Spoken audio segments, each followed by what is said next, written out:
Hi, I'm Maggie Bowman, and this is Arts Alive. Thanks for joining us today. We're here to talk with Tabby Ivy. She's one of our new artists in the Yamhill County Art Harvest Studio Tour this year. And that will take place on October 4, 5, 6, and 11, 12, 13 this year. It's the first 2 weekends of October. You have 6 days to meet the new artists and all the other artists participating.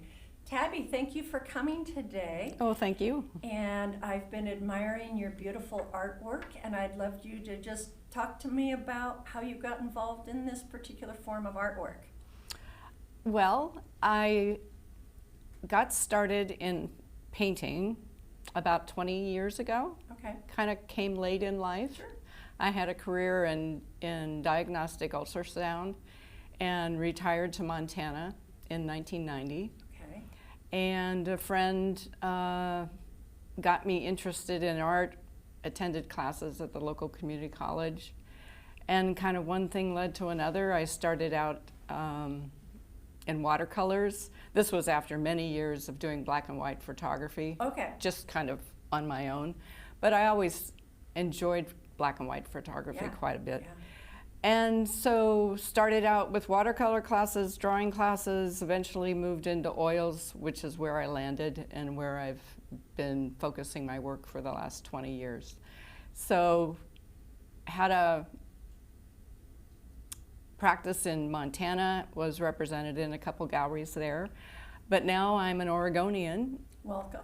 Thank you. Recently moved to Carlton last fall, and got here right around the time of last year's Art Harvest tour. Were you able to see some of the artists last year? I did. Yeah. And so when the application came available this year to participate, I thought, oh, well, this would be a wonderful way to get to know the art market here, the artists here in the valley, and meet people, and so here I am. Well, Carlton is such a great little town, and there's great restaurants, so people could come see you and go out to eat, maybe have a little wine. I think it sounds like a grand idea. And that's not very far from McMinnville. That's only 4.5 miles. Yeah, so, yeah, it's so barely a 10-minute drive, 15 minutes tops. Right. And there's maps in this catalog that'll show everybody how to get to certain places. So I hope people come see you in Carlton. I do too. Do you remember being a child and drawing? You know, I never felt I was artistic drawing. Huh. I tell the story when I was in 6th grade, I think, they were going to have an art class after school.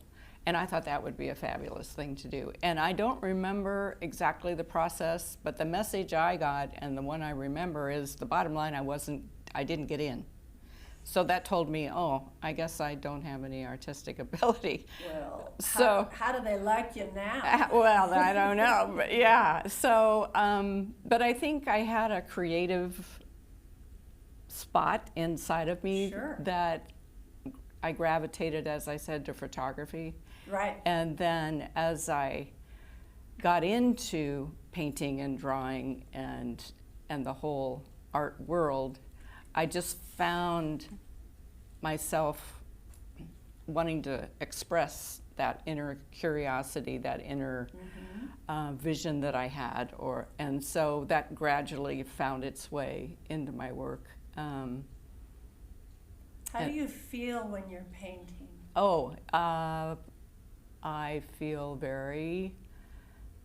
it's almost like I don't feel, you know, as I think every artist goes through the being in the zone when you're in time. You're just yeah. doing it. Yeah. If I'm not there in that zone, then I'm working much too hard at it, and that's when I know it's maybe time to take a break. Come back another day. Go eat something. Yeah. But I've been painting long enough now that I think I I know the intention I have for a piece, and I know when I'm getting there and when I'm not.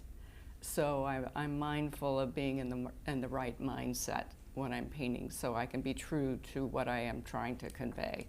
And I do try to convey in my work, not so much depict. I'm not a realist painter. Okay. I do landscapes. I've done commissions for portraits, and I've done, I won't say abstract, but certainly leaning a more contemporary feel to a scene. That's kind of my sweet spot. If I find a painting successful, it's when I've been able to get that emotion onto the canvas. Tell me a little bit about the painting behind you. Okay, the painting behind me was actually the first painting I did of a Carlton. When you came to Carlton? Yeah, because I see the clover fields. Yes, the and red. The wheat, not quite ready. Yes, and actually this is maybe a little more literal, if you will, than some of my landscapes, mainly because I think I'm not quite as familiar with the landscape yet. So it ended up being a little more realistic, if you will. You nailed it. I would say that's Yamhill County for sure. But well, good. Yeah.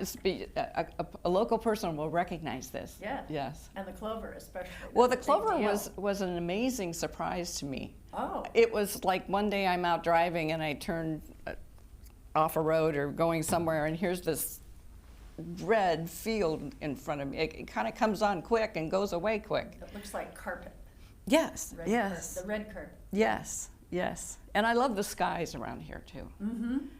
I don't know if it's the influence of being reasonably close to the coast, but we get a lot of offshore stuff. Yeah. So yeah. I get a feeling when I look at this picture. What is the feeling you were experiencing when you worked on it? I think the feeling I got was of a peacefulness. It's very calm for me. Yeah. I didn't want to say it until you said it, but I look at that and I just kind of go, just real peaceful. I mean, that's a piece of artwork that would be welcome in my home, because I'd look at it and I just feel calm. Some artwork doesn't calm you down when you look at it. Yeah, and most of my work, and I don't want to label it so much, but leans to tonalism. I kind of gray down things quite a bit. Yeah. And I try to take away a lot of the detail. Okay. And so a lot of my landscapes have a lot of atmospheric feel, if you will. And as I say, this is a little brighter for me with the red in there. Yeah. But that was what was striking to me when I saw that scene, is that kind of energy and contrast that the red had against the near field colors and whatnot. And it has even a different shade to it on a clear sky day too, as well. Oh yeah. The colors just morph. Yeah. Oh, they do. And from sunrise to sunset. Absolutely. So yeah. Do you ever go out in nature and do your artwork? You know, I don't consider myself a plein air painter. Okay. I wish I could paint in that environment, because I think there's a real value to being in a place and capturing the values, and then mostly when I do plein air work, if I do plein air work, it's only to kind of get a quick study. But I go back to the studio and finish the piece. And the other thing is, because I don't have any classical training in art, right? As I've 20 years of doing this, I feel more confident now how I'm approaching a painting and finishing one. But I have to, it kind of fights me for a while. So I need to get through that process of, okay, what are we doing here, and are we happy? We're negotiating. We're going to negotiate a little bit. You do this, I'll do that. And when you're plein air painting, you don't have that luxury. Right. If you're trying to capture a specific moment, because the sun moves, the clouds can come Yeah. in. You don't have 8 hours to do a scene. Right. But I would like to do more plein air painting, only to take my approach to painting and apply it to that space and that time. Mm-hmm. And if I can do that without getting it too literal, I think that would be an advantage to my practice for sure. So when you have this up in your studio, how do you know when to walk away? How do you know when it's done? A quote that I heard in a workshop one time is kind of captures to me of when you know it's done. Well, there's a couple ways, in my opinion, when you know it's done. But the quote this instructor had was, paintings are never finished, they just stop at interesting places. Oh. So I think that's true, but then you have to have some kind of discipline to know when that happens. And another person once mentioned that when you find yourself not really adding anything to the painting, or maybe even getting in the way of the painting, then you know it's time to stop, because you can get a little nitpicky and whatever. And again, because my paintings, I try not to get too detailed. I want to keep things looser, and if I'm capturing what I intended for the piece, I can usually tell when I'm pretty close to getting there, and that's, and I also like the role of spontaneity and intuition when I'm painting. And so if I lose that spontaneous, intuitive approach, and I find myself looking at a square inch piece in there, then that's all I see is that little square inch piece, and it drives me crazy. So I'm best when I finish it, I'm happy with it, I'll maybe live with it for a week or two, or come back and look at it and see if anything's kind of jumping out at me. But I try to be pretty disciplined of when I think it's done, and not try to change it too much. So tell me a little bit about your studio. Yes. Are you in the town of Carlton? We're in, not the downtowny town of Carlton. We're about a mile outside of it in a planned development. I took a third bay garage and put a wall in. Wonderful. To block off my area. Space. So I have a space connected to the house. Good planning. And heat. and heat. And heat. And on these hot days, it does get warm in there, but I'm dealing with it. It's very nice. Do you feel like you're ready for the tour this year? I think so. I've been doing some smaller studies. I have no idea what to expect or who's going to come by and what they're going to be interested in, but I have quite a few paintings that I did last year when I was in Montana, as well as a few that I did this year after the studio was done. And have been doing some studio studies, I call them. They're just smaller 6x6, 8x8 pieces. That'll be lovely. Yeah, so. Have you been in Oregon long enough to go on one of these tours? No. So this will be the first. This will be the first, yeah. I did stop by the McMinnville space on Rose on 3rd last year.